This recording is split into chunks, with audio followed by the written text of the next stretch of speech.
Hello everyone! Update ko lang po yung ating mga pinutol na mga rubber trees. Ayan, mga nagsanga na sila.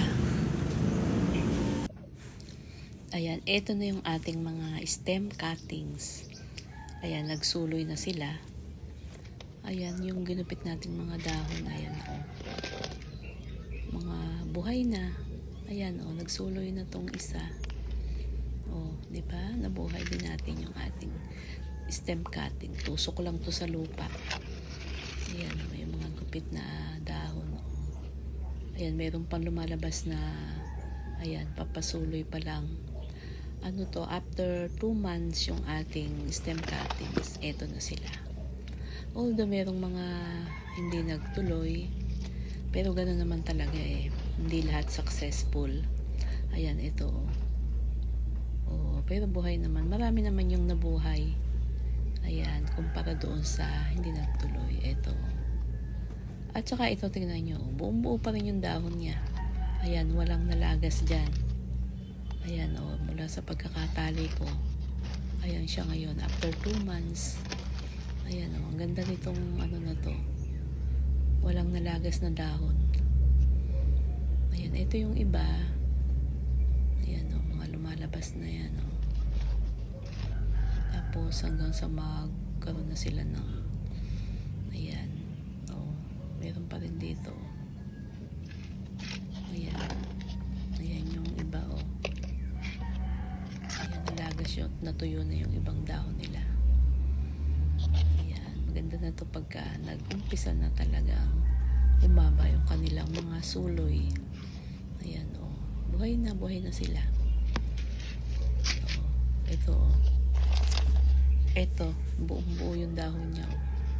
Ito lang yung ginupit kong dahon. Yan yung isa iniwan ko pero hindi siya nalanta. Tapos ito, dalawa na yung kanyang magiging sangayan.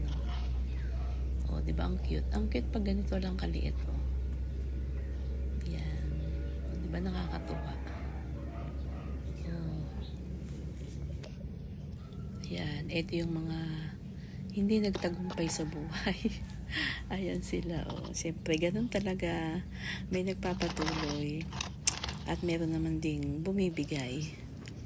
Ayan. Ito pa yung isa sa ating rubber tree na. Ito yung malaking mataas na puno na to.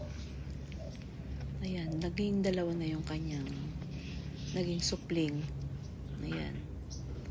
Ito yung pinaka-mother nung isa sa mga mother dito sa ating rubber plants. Ayan. Meron siyang sanga dito na isa. Ayan. Dati na tong sanga na yan. Bali yung kinat natin dito. Ayan, dalawa yung naging naging usbong niya. Ayan, dalawa siya. Ayan, kung maganda ang araw dito, ang ganda ng kulay. Tapos ito pa yung iba. Ayan, dalawa rin yung naging sanga niya. Ayan. Ayan, ito yung ating kinat. Dalawa yung umusbong. Ito dati na yung usbong. Ayan. Ito din, ayan. After 2 months, ayan, ganyan na sila. Dalawa din yung umusbong dito. Di ba nakakatuwa? Ito. Dalawa din siya. Dalawang usbong din yung binigay niya. Ayan.